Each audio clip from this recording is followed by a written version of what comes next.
Nasir Act that seeks to address the Ortega regime's dismantling of Nicaragua's democracy and that seeks to support freedom-loving Nicaraguans' democratic aspirations.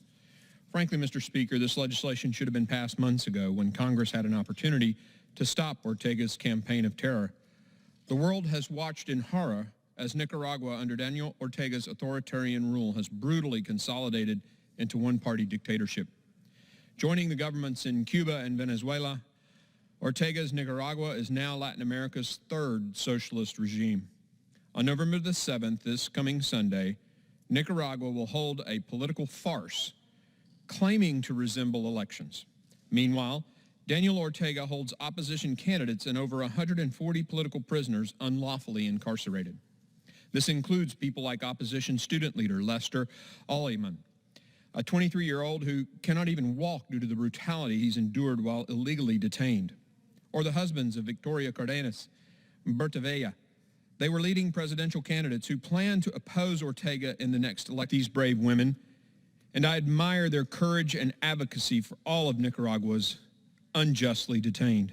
I'm a lead co-sponsor of this bill, and I'm grateful for the leadership of Congresswoman Maria Salazar and to Chairman of the Western Hemisphere Subcommittee, Albio Sires, for his advocacy of the plight of Nicaragua's political prisoners, and I greatly appreciate his friendship and his leadership.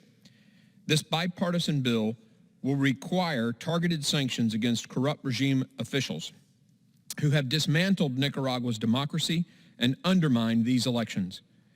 It will also ensure the United States is coordinating targeted sanctions with our Canadian and European Union allies. This legislation also expands oversight to ensure international financing institutions are not enriching the corrupt regime while making sure there are humanitarian exceptions. It requires a classified report on Russia's nefarious activities in Nicaragua, whose intelligence and security cooperation has dramatically expanded. The United States must condemn the electoral charade taking place on Sunday and urge our international partners to join us. America must continue to be the beacon of freedom and stand against authoritarian socialist leaders.